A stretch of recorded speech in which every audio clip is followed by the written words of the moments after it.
Ikinda kibabwire ntimujya mu mukondora zose. Buramatari yavuze ati umubanyi mubi. Murazi ko ariko araduhigira. Mugana namaze kumugabisha. Uzotuvyoga tuzomuvyonga. Aho. Emwe. Mwe muritegura ntimugire ubwoba. Bajya turazinanye. Nibaze mu masabiri tuzogwana nitwavyaheze.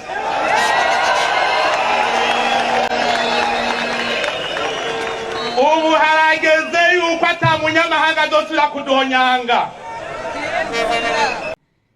Njya numva gusa mu baturanyi hari abaribwa ngo bashaka gufasha interahamwe cyangwa iki gutera u Rwanda. Nibyo navuze hariya. Uwampa ngo babigire vuba. Nkwerekeye ko rwose ndaribwa barantegereje ngo ariko bamwe bashaka no kubikora ubundi barabizi bazi ko bitazabahira bazi ko ngira ngo ni nacyo kibatinza ariko wangirira ngo babigerageze. Hewe noneho Varisito Ndayishimiye aje atavyorusha. Perezida w'igihugu cy'u Rwanda abwira abanyagihugu biwe ati iryamiro by'umutekano mu bindekere. Perezida w'igihugu cy'u Burundi Varisito Ndayishimiye abwira abanyagihugu ati ntimuryama mu mukondora zose. Muri meeting za CNDD-FDD bahora bavuga ngo we gamira umugabo atari we mugakubitirwa hamwe. Nyakubahwa Perezida yarakwiye guhimiriza abantu bakarima bakorora hanyuma leta ikabafasha mu kubaha ifumbire. Mbe izo ntambara bashira imbere barazi ko atanyungu irimwo kandi kurwana intambara urabo wo mufatanije rugamba wari we ex-FAB FNL na FDD ivyo bikiri mu gisoda nituzobona intambara akumwe. Ibi ni bikigayemwe niko Pacifique inahazwe wewe atanguye. Reka tubaramutse kandi tubaha ikaze mwe mudahwema gukurikira ibiganiro n'amakuru tubagezaho kuri imbonesha kuri Hejuru TV. Fyonda kuri subscribe canke sabone niba utari wafyonda ko wibuke no kubisangiza bagenzi bawe kugira badacikwa n'amakuru yose tubagezaho hamwe n'ibiganiro. Perezida Varisito Ndayishimiye ku itariki ya 11 Ruhuhuma 2025 ni ukuvuga ko aheze amasaha make cyane mu ijambo yoba yaravugiye muri komine Bugabira intara ya Kirundo yavuze ko agiye kurwana n'igihugu cy'u Rwanda. Perezida Ndayishimiye aho mu Kirundo ku rubibe n'u Rwanda yarayatangaje ko dufise umubanyi mubi, agabisha ko azokoranya abarundi bose kuja kurwana ngo uwo mubanyi bamwibutse ico Kirundo risigura. Ikinda kibabwire ntimujya mu mukondora zose. Buramatari yavuze ati umubanyi mubi. Murazi ko ariko araduhigira. Mugana namaze kumugabisha. Uzotuvyoga tuzomuvyonga. Aho. Mwe muritegura ntimugire ubwoba. Bajya turazinanye aho ndi mu Bugesera murazinanye kuva ku ntwaro ya cami batigeze batunesha ubu nabo dushobora murabibutsa izina ryo mu Kirundo murabibutsa muti murazi mu Kirundo aho byavuye uti rero tuzoraba neza noneho nibazari mwebwe mwenyene twese n'uw'Inyanza rake ari ku rwego rwa Tanzania uraba Kigoma azoba araha twese abarundi twese ntituzokwemera ko dupfa nk'abanyekongo hip sha abantu bakicwa nk'impene ukunyene hari abantu b'abagabo bakanura. Mu byo yavuze rero harimo ibitari byo dufatiye kuri kahise. Kera mu Rwanda habonetse umwami mushasha abarundi baramutera, abarundi baronse umwami mushasha naho abanyarwanda baramutera. Hariho ibihe abarundi batsinda, hariho n'ibindi bihe abanyarwanda batsinda.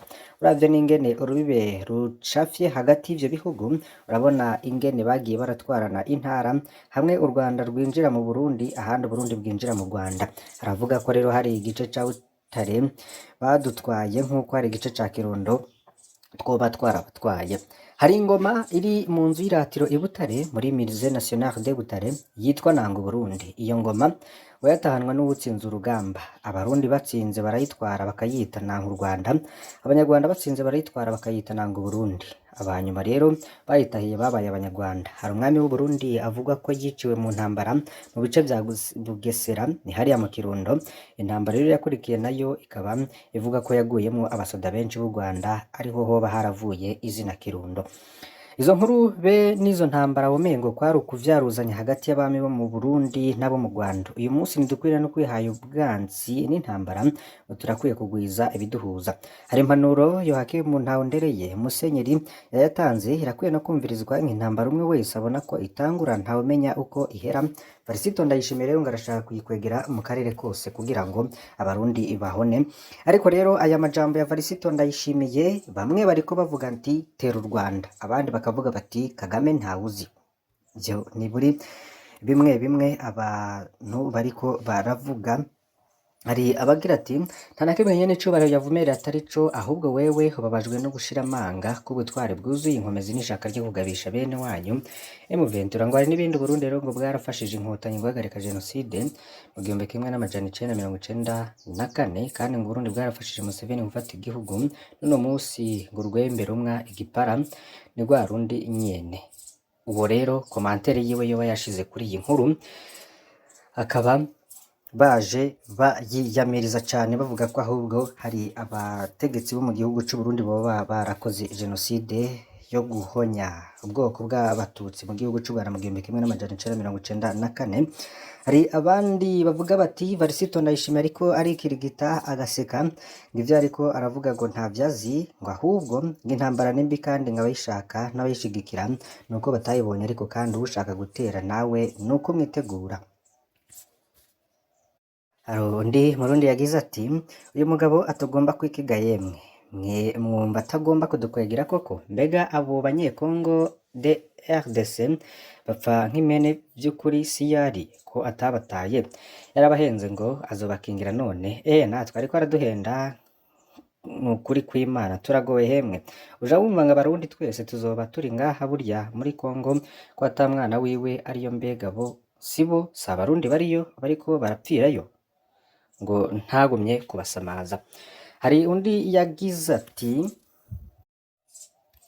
ngo intambara irarota, umwe wese harimo umunyepolitike umutunzi n'umukene ngo barategura ikibanza ciwe. Ngo Stavos yanditse ngo umunyepolitike akogeza intambara, umutunzi akayishiramwo amafaranga mu kugura ibigwanisho, nayo umukene akaba atanga abana bakaja ku rugamba. Inyuma y'intambara umunyepolitike yembura ivyubahiro mu bwizatunga aduza ibiciro vy'ibiribwa, nayo umukene akaja kurondera imva z'abana biwe. Mwitonde mu kugira commentaire, mubanze murabe ikibanza mufise muri iyo ntambara iturindiriye. Murakoze. Aba rero ni abantu bagiye batandukanye, ni inkuru kandi hari na video nk'uko mwabibonye iriho commentaire nyinshi cyane zigaruka ku biriko biravugwa na Varisito Ndayishimiye. Gusa ku rundi ruhande tubabwire ko kurundi ruhande M23 iri kwiragabisha ko ishobora kubandanya mu gisagara ca Bukavu gukingira abanyagihugu babo. Abarobere b'ihuriro AFC M23 bavuga ko bashobora gutera imbere bagana Bukavu, umugwa mukuru w'intara ya Kirundo yo mu manuko muri Republika Iharanira Rusange ya Kongo, kubera ibitero bibandanya kuba mu basivile bikozwe n'ingabo za Kongo n'abafasha bazo, bishobora rero no kubahatira kwinjiramwo gutabara.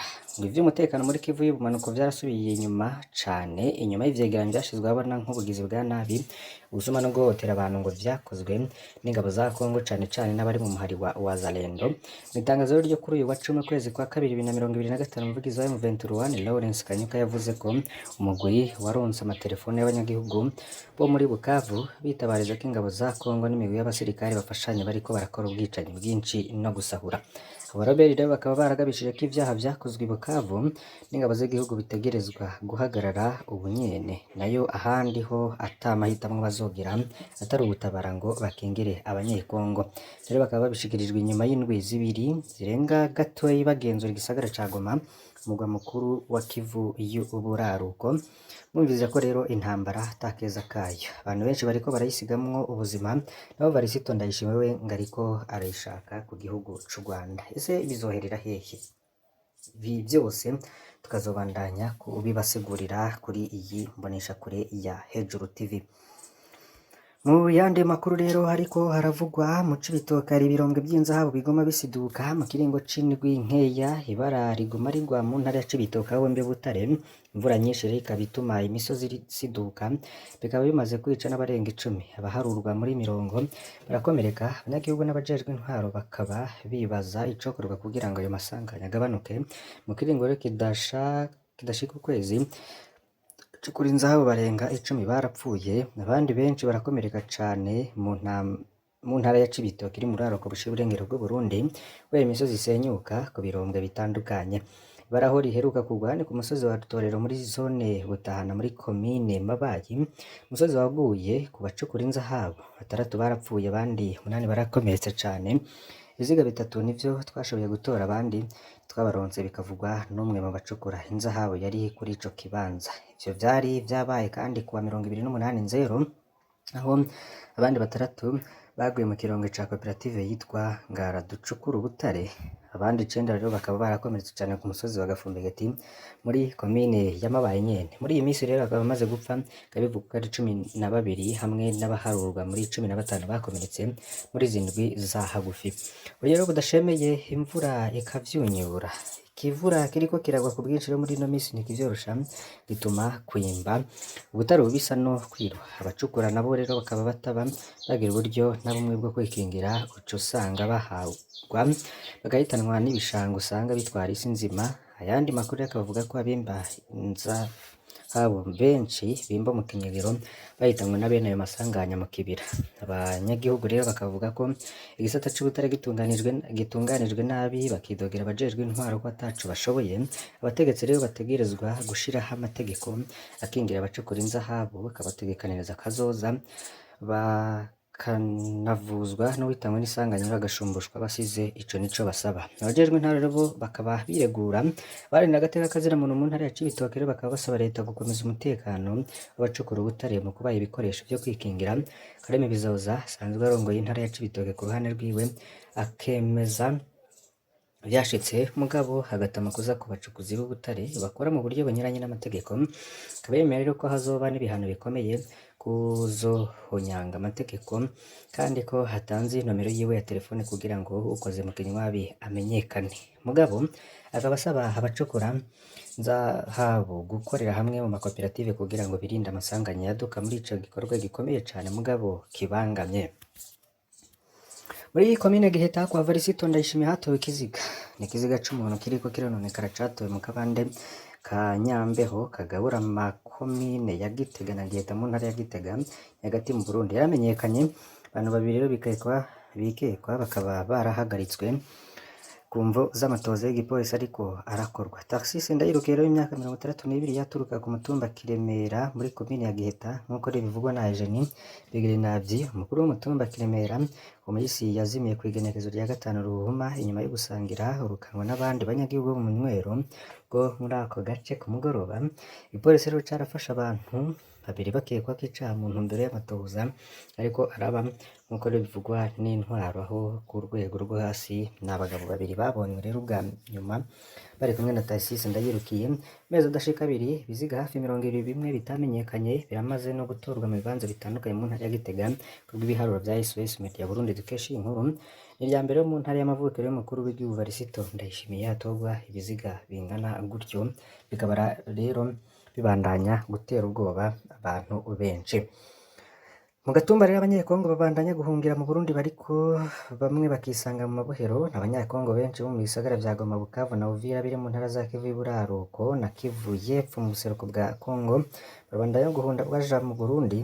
Ivyo bikaba bikurikira ibitero vya M23 mu yitwaje ibigwanisho iheruka kwigarurira igisagara ca Goma, igisagara gikuru co mu buseruko bwa Kongo kikaba no kugwa mu Kurano Kivu. Uwo mu rwego ukaba baranahasize intwaro ibangabanganye n'iya leta ariko bamwe muri bo babuganirwa kuri imbere yo kwisanga mu busho bw'igendereza mu Burundi. Abanyekongo benshi bakaba bafatiye ku mupaka wa Gatumba hagati y'intara za Bujumbura mu burengero bw'u Burundi na Sud Kivu mu buseruko bwa Kongo. Nabo mu muryango w'abanyamurenge bamwe rero mu barekuwe nyuma y'iminsi mike bafunzwe habwiye SOS Media Burundi bati abakozi b'Uburundi baje gucagura abantu baca bafata abanyamurenge bakabajana mu busho. Nkuko amasoko yacu bivuga ibintu byose birasakwa harimo n'amatelefone ngendanwa n'imashini nyabwonko.